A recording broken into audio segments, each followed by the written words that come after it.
Tinham decorrido apenas 6 dias depois da Revolução de Abril e maio entrava com a data simbólica da comemoração mundial do Dia do Trabalho.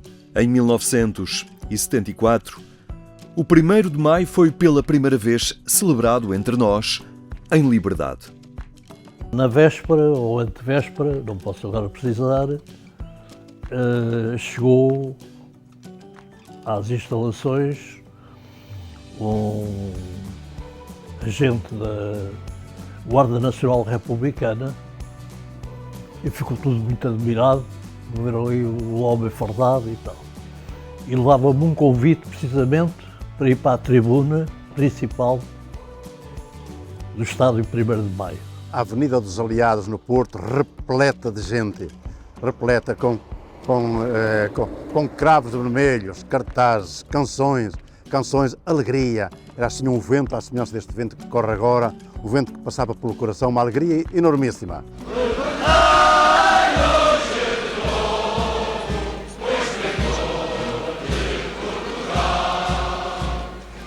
Em maio de 74, Portugal estava na rua para comemorar livremente uma data que durante décadas tinha sido recordada em sordina. Agora tinha chegado o momento da alegria, mas também o desafio de reconfigurar o mundo do trabalho e dotá-lo da justiça social e laboral que se reivindicava. Os católicos também trabalharam para que a liberdade fosse uma realidade no país e no dia 1º de maio, no estádio da então FNAT, um arquiteto católico falava do desafio da participação na política.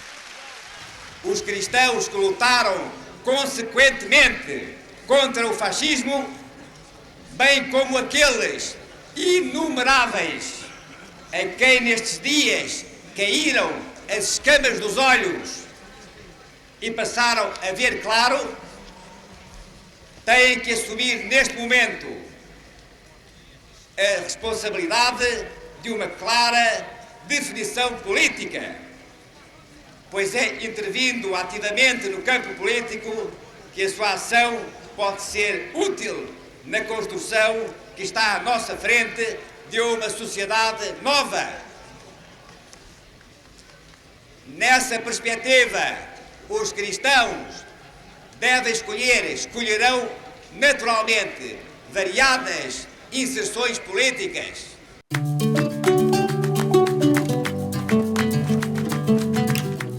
O estádio haveria de receber o nome da comemoração desse dia. É neste momento que ganha expressão e liberdade o movimento sindical e a reivindicação de direitos que antes se trabalhava na clandestinidade. Para tal muito contribuiu o trabalho da Juventude e da Liga Operária Católica.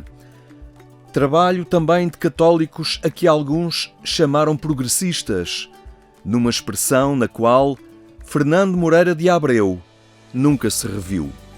Não, eu para mim sou católico. E basta, porque acho que o termo progressista, eu compreendo, ele vem de França, tem a sua explicação para causa dos comunistas, nem sabia nunca fez impressão nenhuma, não é? Eu acho que, como católico, não posso ser outra coisa só progressista. Porque não...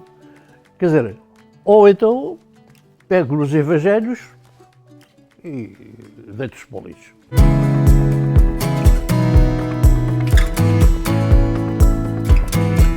A consciência do mundo do trabalho e a vontade de aí desenvolver uma missão de presença de igreja determinou a vocação de Constantino Alves, que no 1º de maio de 74 ainda estudava teologia no Seminário do Porto. Para corresponder a um apelo que vinha do interior, que era a imersão, digamos assim, no seio dos trabalhadores, dos operários, é que depois de ter um tempo de trabalhar como servente em estaleiros e outras empresas, fiz uma formação profissional de frezador mecânico e trabalhei como assalariado durante uns tempos em várias empresas e depois, como estava atento realmente à realidade, à vida dos trabalhadores, era anónimo, digamos, o meu nome era Constantino ou Alves apenas, ninguém sabia que eu tinha a formação teológica. Aliás, ainda não tinha sido ordenado padre. Quando fui ordenado padre, estava a trabalhar numa fábrica em 1980. Com a Revolução de Abril, o mundo do trabalho começou a redefinir as relações laborais. Mas esta sensibilidade já era trabalhada antes da Revolução pelos movimentos da Ação Católica, como a JOC ou a LOC. Eu, na vida, se tenho alguma coisa para agradecer a Deus, foi ter entrado na JOC. Porque verdadeiramente uma escola, a escola que eu não tive. Quer dizer, que realmente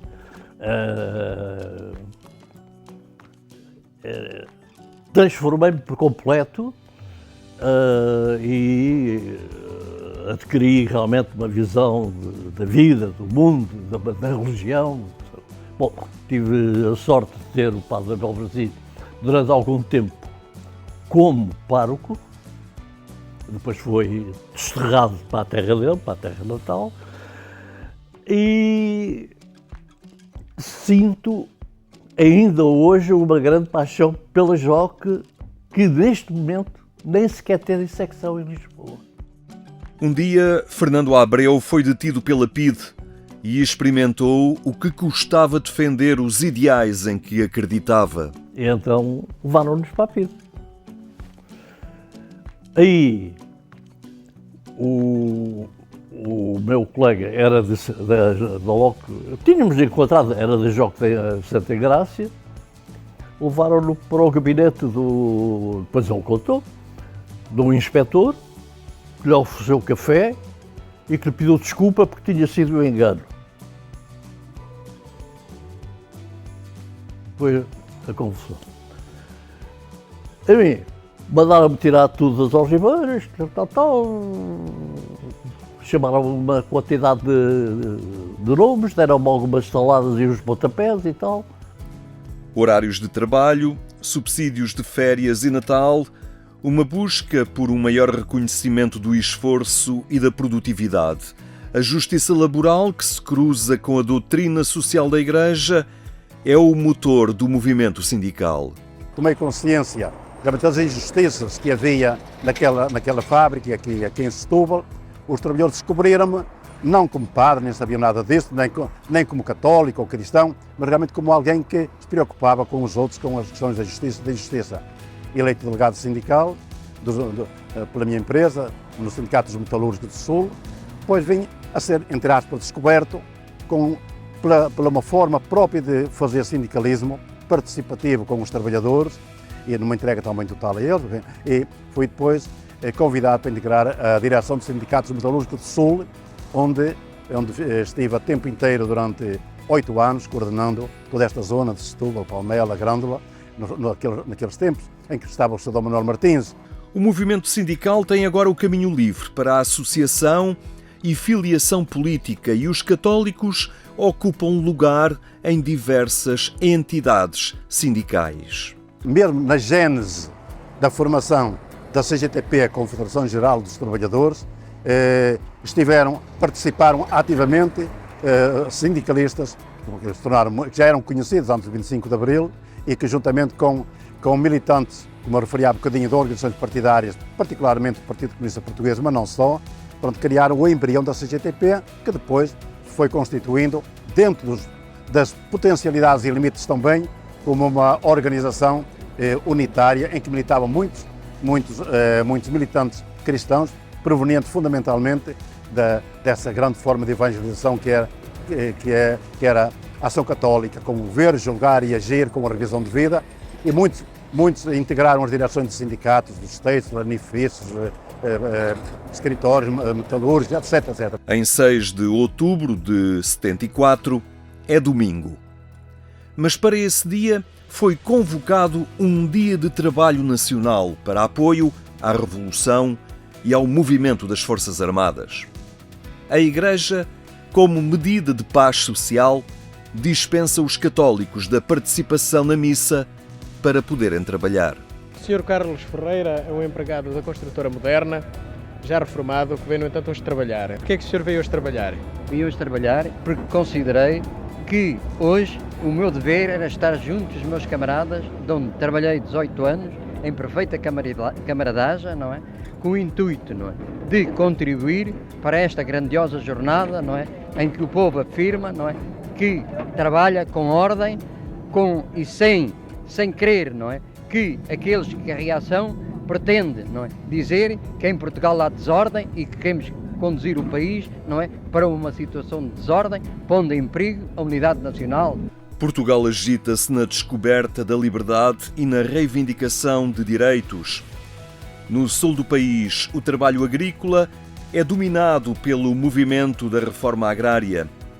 Os latifúndios são tomados pelos que alimentam ideais de entregar a terra a quem a trabalha. Isto é um trabalho que está a fazer não só com os operários agrícolas.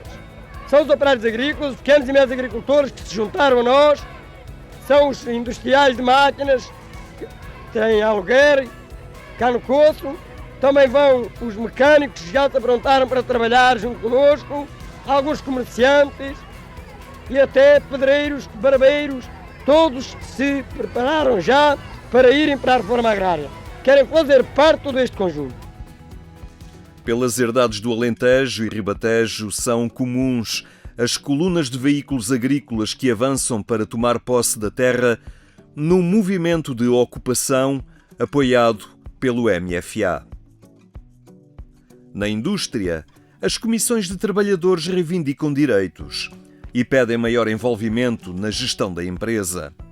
Uma consciência cívica que, já durante a ditadura, era trabalhada naqueles que se chamavam círculos de cultura operária, dinamizados pela LOC. Desde publicações, cursos de sindicalismo, ação cultural no ensino, de tal maneira que quando chega ao 25 de Abril temos uma quantidade de sindicatos que imediatamente com dirigentes já lá dentro a trabalhar, ou outros que entretanto se revelaram nos locais de trabalho isso e que os sindicatos convidaram.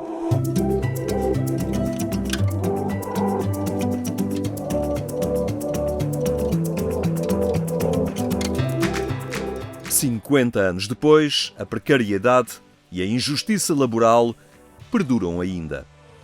Mas o trabalho e a relação laboral mudaram e a consciência da empresa também já não olha para o seu colaborador como um simples executor de tarefas. Temos muita noção de que o resultado do trabalho e os bons resultados estão diretamente relacionados com a motivação das pessoas. É perceber um pouco qual é, em termos de aspirações, quer aspirações de carreira, quer aspirações familiares. De facto, a parte familiar está muito presente porque também contratamos muitos jovens ao longo de 25 anos de existência em Portugal. Apostamos sempre em pessoas jovens e é muito interessante ver também a vertente familiar, mas todas as motivações de carreira, tudo aquilo que é o espírito inovador que queremos trazer para o trabalho, tem que ser obviamente apoiado naquilo que são as ferramentas que oferecemos. Há uma consciência de empresa, onde a produtividade começa a ser medida pelo grau de envolvimento do trabalhador, pelo interesse em escutar as suas sugestões. Que o colaborador traz de experiência de vida, de próprio espírito voluntariado que possa ter, aquilo que foi no seu lado desportivo, por exemplo, se foi, às vezes até vamos ao detalhe de ver se foi um desporto mais individual ou um desporto de grupo, porque pode ser, não quer dizer que valha mais ou menos, mas pode ter características diferentes e que nos ajuda a perceber a personalidade da pessoa. E sem dúvida um espírito criativo, a proatividade, o dar opinião, que cada vez mais se pede às pessoas que vão falando, seja os mais experientes ou os menos experientes, e que vão dando ideias, porque é nessa troca de ideias que sentimos que de facto conseguimos ir mais longe também nestes processos de abordar a nossa atividade, apoiar os nossos clientes com mais competitividade. E há também hoje uma geração de colaboradores com expectativas novas diante do trabalho e dessa relação laboral. Eu acho que há realizações pessoais, não é? Eu acho que hoje em dia, o primeiro acesso que nós temos à educação, graças a Deus, que quando chegamos ao mercado de trabalho, não é? Se tivermos feito um percurso com as oportunidades que eu pelo menos tive a oportunidade de ter, podemos sempre chegar e ter algum tipo de escolha dentro do mercado de trabalho e, portanto, para além da compensação salarial, que eu acho que é algo que até nos dias de hoje é cada vez menos buscada pelos jovens, temos também uma compensação de fulfillment, não é? De realização pessoal. Pelo menos eu vou sempre ao encontro de realizar-me também no trabalho, no meu dia-a-dia e permitir que o trabalho, de alguma maneira, complemente o estilo de vida que eu também quero ter em casa e a presença que eu quero ter com as minhas filhas. Portanto, eu acho que é claramente uma busca de vários fatores. O trabalho já não é apenas a forma de ir em busca de um sustento. É vocação. Faz parte da realização pessoal, em virtude da área de estudo que se escolheu. Eu acho que há uma mudança geracional muito grande com a nossa geração, não é? Eu acho que antigamente o que acontecia é que as expectativas que havia sobre a pessoa era que de facto havia um trabalho estável durante muitos anos, a pessoa ia para o trabalho, voltava para casa ao fim do dia, de alguma maneira até a presença em casa era algo, especialmente para as mulheres, eu acho que falando aqui um bocadinho também na minha pessoa, era algo que era muito passado ou responsabilizado nas mulheres e o pai acabava por estar mais fora o dia inteiro. Hoje em dia eu acho que este papel em casa é muito dividido, ou deveria ser cada vez mais muito dividido pelo pai e pela mãe, e então dá esta oportunidade de a mulher também se desenvolver profissionalmente e de ter um papel também um pouco se calhar mais ativo na sociedade. As pessoas querem realmente ter experiências variadas, que isso também é um desafio, reter as pessoas, não é? Proporcionar experiências distintas dentro da mesma empresa pode ser um trunfo muito grande e tem sido um trunfo para nós, de retenção das nossas pessoas com atividades distintas. Arquitetos, por exemplo, que passaram por projetar, passaram por orçamentar obra, coordenar obra, ou por ir para serviços mais relacionados com a sustentabilidade. Portanto, ajudarmos também na formação das pessoas para irem tendo ao longo da sua carreira experiências diferentes que as vão realizando. O trabalho continua a ser um desafio à conciliação com a vida pessoal e familiar. A maternidade permanece uma interpelação à conciliação com a carreira profissional e a relação familiar. Eu trabalho numa consultora estratégica e por isso também acaba por exigir bastantes horas do meu dia e acaba por ser para mim a parte mais desafiante. O que eu tento sempre fazer, eu acho que para mim o grande primeiro passo foi escolher um marido, porque as pessoas costumam dizer que são precisos melhores chefes. Eu acho que são precisos melhores chefes, mas também são precisos melhores maridos. O meu marido realmente tem uma presença em casa muito assídua e dá-me muito apoio e de facto as nossas tarefas são muito divididas e isso é importante e é crucial para o meu crescimento profissional. O que eu priorizo sempre, realmente, o que eu tento fazer sempre é uma gestão de tempo. Eu acho que hoje em dia fala-se muito de balanço entre a família e o trabalho, em termos de quantidade de tempo, e o que eu tento sempre é gerir a energia, não é? Mais do que gerir o tempo, gerir a energia e garantir que, independentemente das horas que eu dedico ao meu trabalho, quando chego a casa, que sejam 5 minutos, que sejam 1 hora ou sejam 3 horas, consigo ter a energia necessária para lidar com as minhas filhas, que têm 4 anos e 9 meses e, portanto, também ainda são pequeninas e exigem muita energia. Portanto, isso é o que eu priorizo sempre. Hoje, 5 décadas depois da Revolução e desse 1º de Maio em liberdade, a relação laboral não evoluiu de forma idêntica em todos os setores de atividade. Há novas formas de exploração. Há quem ainda não tenha voz. Quem se esconda numa relação laboral difusa, diluída em plataformas informáticas, onde não existem rostos nem contactos.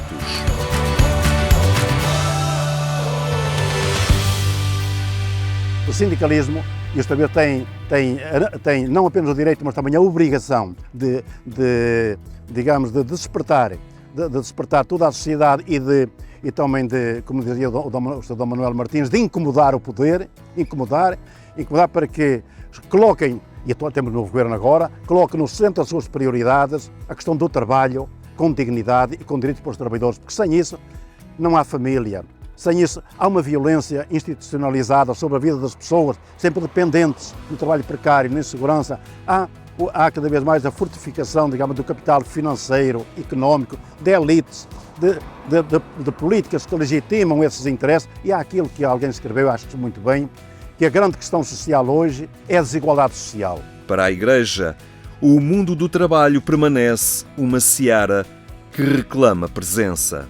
E este era um dever também da Igreja estar atenta a estas questões, trabalhá-las com leigos e não apenas com leigos, e depois ajudar a formar uma consciência cívica, política, social dos cristãos nas celebrações, porque a formação dos cristãos deve ser a formação do seu todo, não apenas na parte do culto, da liturgia, da ministra da comunhão, das catequeses, mas porque aquilo que é o principal na vida de um leigo, o que nos ensina a Igreja é a sua condição secular, isto é, está no mundo da cultura, da família, do trabalho, com os valores do Evangelho, e serem cristãos aí. A afirmação da fé e das convicções religiosas é também por si transformante.